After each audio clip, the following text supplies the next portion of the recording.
গুহার মধ্যে প্রবেশ করেন। রাসূল সাল্লাল্লাহু আলাইহি ওয়াসাল্লাম গুহার মধ্যে প্রবেশ করলেন। প্রবেশ করার পরে আল্লাহর হাবিব সাল্লাল্লাহু আলাইহি ওয়াসাল্লাম ক্লান্ত আবু বকরের রানের উপরে মাথা দিয়া আল্লাহ রাসূল সাল্লাল্লাহু আলাইহি ওয়াসাল্লাম ঘুমিয়ে গেলেন। আবু বকর রাদিয়াল্লাহু তাআলা আনহু কিছুক্ষণ পরে দেখে পায়ের দিক থেকে কে যেন কামড়াইতেছে। আল্লাহু আকবার। আবু বকর রাদিয়াল্লাহু তাআলা আনহু অনেকগুলো কামড় দেওয়ার পরে এবার আবু বকর বুঝতেছেন যে কোনো সাপ পুরো ধ্বংসন করতেছে। সাপ ধ্বংসন করার পরে আবু বকর রাদিয়াল্লাহু তাআলা আনহু শরীরটা লাল হয়ে গেল, বিষের রক্তের কারণে লাল হয়ে গেল। আবু বকর রাদিয়াল্লাহু তাআলা আনহু বিষ সহ্য করতে না পারে তার চোখ থেকে বেয়ে বেয়ে পানি পড়লো। রাসূল সাল্লাল্লাহু আলাইহি ওয়াসাল্লামের মুখের মধ্যে পানি পড়ে গেল। পড়ার পর দেখতে গরম লাগছে। রাসূল ঘুম থেকে জেগে গেল, বলেন আল্লাহু আকবার। কি থেকে জেগে গেলেন? ঘুম ভেঙে গেলেন। আর বলে আবু বকর আপনি কেন কাঁদতেছেন? কোনো দুঃখ পেয়েছেন কিনা? আবু বকর বলতেছে ইয়া রাসূলুল্লাহ পায়ের দিক থেকে কে যেন আমাকে ধ্বংসন করতেছে। আবু বকর রাদিয়াল্লাহু তাআলা এই কথা বলার পরে রাসূল সাল্লাল্লাহু আলাইহি ওয়াসাল্লাম আশ্চর্য হয়ে বলে আবু বকর তুমি আমাকে আরো আগে কেন বললে না? আমি আরো আগে বললাম আমি উঠে যেতাম। সুবহানাল্লাহ। আবু বকর রাদিয়াল্লাহু তাআলা বলেন ও আল্লাহর রাসূল আপনি আমার কোমরের মধ্যে ঘুমিয়ে গেলেন, আপনার কষ্ট হবে এই জন্য আমি আপনাকে বলতেছিলাম না। দেখি আর পারতেছি না, এই জন্য আমার চোখ থেকে পানি বের হয়ে গেছে। আবু বকর রাদিয়াল্লাহু তাআলা বলতেছে ইয়া রাসূলুল্লাহ আপনার বিন্দু পরিমাণ কষ্ট হোক আমি আবু বকর চাই না। সুবহানাল্লাহ। আবু বকর রাদিয়াল্লাহু তাআলা বলল কোথায় থেকে? দেখতেছে অমুক দিক থেকে ফাঁকা। আবু বকর রাদিয়াল্লাহু তাআলা পাটাকে রাসূল বললেন সামনের দিকে নিয়ে আসো। আল্লাহ হাবিব সাল্লাল্লাহু আলাইহি ওয়াসাল্লাম তার মুখ থেকে লালা মুবারক নিয়া আবু বকরের সেই ক্ষত স্থানে ধ্বংসন করা স্থানে আল্লাহ হাবিব সাল্লাল্লাহু আলাইহি ওয়াসাল্লাম তার মুখের লালা লাগায় দিলেন। আর আবু বকর রাদিয়াল্লাহু তাআলা সাপে কামড়ানো সেই বিষ আল্লাহ তাআলা রাসূলের লালার মুজিজার কারণে ভালো করে দিলেন। সুবহানাল্লাহ। সুবহানাল্লাহ জোরে বলেন সুবহানাল্লাহ।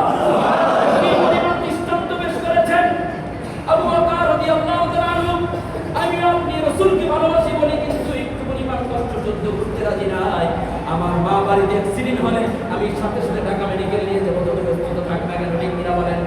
আমার বাবা যদি রাত্রে একটার সময় অ্যাক্সিডেন্ট হয়ে যায় বা অসুস্থ হয়ে যায় আমি সাথে সাথে পঙ্গু হাসপাতাল বা যে হাসপাতালে নেওয়া দরকার আমি আমার শত ব্যস্ততা থাকলেও শত ঘুম থাকলেও আমি যদি নবজামাই হয়ে থাকি আমার ব্যস্ততা থাকার পরে আমি আমার বাবাকে সভ্য সন্তান হয়ে থাকলে আমার বাবাকে আমি অবশ্যই হাসপাতালে নিয়ে যাবো। ঠিক কিনা বলেন?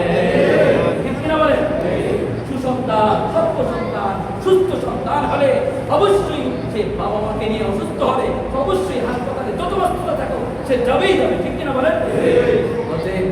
আবু বকর রাদিয়াল্লাহু তাআলা আনহু রাসূল যখন থুতু মোবারক লাগায় দিলেন আবু বকরের সাপে দংশন করা সেই বিষ পানি হয়ে গেল। আবু বকর রাদিয়াল্লাহু তাআলা বলতেছেন আল্লাহর রাসূল আপনার কষ্ট হবে বিদায় আমি আপনাকে প্রথম থেকেই বলি নাই। সুবহানাল্লাহ। এবার ওই গর্ত থেকে যখন আবু বকর পা সরায় নিয়েছে সাপ একটা আস্তা সাপ এই গর্ত থেকে বেরিয়ে রাসূলের সামনে আসে বলেন ইয়া রাসূলুল্লাহ আসসালামু আলাইকা ইয়া রাসূলুল্লাহ। সুবহানাল্লাহ। সাপ কি বলতেছে? রাসূলকে। রাসূল বলতেছে তুমি কেন আবু বকরকে ধ্বংসন করলে? বলে আবু বকর আমাকে এই গুহার মধ্যে আমি আজকে থেকে নয় আরো 100 বছর আগে আমি একটি জনপদ দিয়ে যাচ্ছিলাম আর আল্লাহর কিতাব থেকে কোন এক পাত্রী এই আল্লাহর কিতাব তেলাওয়াত করতেছিল। ওই কিতাব থেকে আমি শুনেছি একজন পয়গম্বর আসবে। ওই পয়গম্বর মক্কা থেকে মদিনায় হিজরত করার মাঝখানে এই গুহার মধ্যে আসবে। আমি ওই আশায় ওই পয়গম্বরের আশায় ওই পয়গম্বরকে এক বড় পরিমাণ দেখবো এই আশায় এই গর্তের মধ্যে আমি আজকে 100 বছর এখানে অপেক্ষা করতেছি। কয় বছর? কয় বছর? আজাইবুল মাখলুকাত কিতাবের মধ্যে লেখে এই সাপ 100 বছর রাসূলের অপেক্ষায় রাসূলের ভালোবাসায় এখানে বসে আছে। এজন্য সাপ বলে আল্লাহ রাসূল আমি ইচ্ছা করে দংশন করি নাই, আমার দংশন করার ইচ্ছা ছিল না, কিন্তু আপনার বন্ধু আবু বকর আমার সবগুলো ছিদ্র বন্ধ করে দিল। আমি আপনার ভালোবাসায় কোন দিক থেকে ঢুকবো আমি জানি আপনি ঢুকেছেন, আপনার গান আমার নাকের মধ্যে এসেছে, কিন্তু আপনার বন্ধু আবু বকর ওই গর্তটাকে আটকে দিয়েছে, আমি কোনো গর্ত দিয়ে বের হইতে পারতেছি না বলে আমি আবু বকরের পায়ের মধ্যে বারবার দংশন করেছি। কি পরিমাণ ভালোবাসা সাপের ছিল। সাপ বলতেছে ইয়া রাসূলুল্লাহ, এই জন্য আমি আবু বকরকে দংশন করেছি। তাহলে এই সাপের ভালোবাসা কি পরিমাণ দেখেন, 100 বছর রসুলের ভালোবাসায় একটা গুহার মধ্যে বসে থাকে। আজকে আপনার আমার ভালোবাসা কি পরিমাণ কথা বলেন। অতএব এই রসুল প্রেম, নবী প্রেম, এটা আমার মায়ের চাইতে, আমার বাবার চাইতে, আমার ছেলে সন্তানের চাইতে, আমার ধন সম্পদের চাইতে, আমার মিল কারখানা, মিল ফ্যাক্টরি সব কিছুর চাইতে বেশি ভালোবাসতে হবে কাকে? কাকে ভালোবাসতে হবে? রসুলকে সব চাইতে বেশি ভালোবাসতে হবে। সবার মধ্যে রসুলের উপরে কেউ নাই, সবার আগে যার ভালোবাসা হবে সে হবে রাসূলুল্লাহ সাল্লাল্লাহু আলাইহি ওয়াসাল্লাম।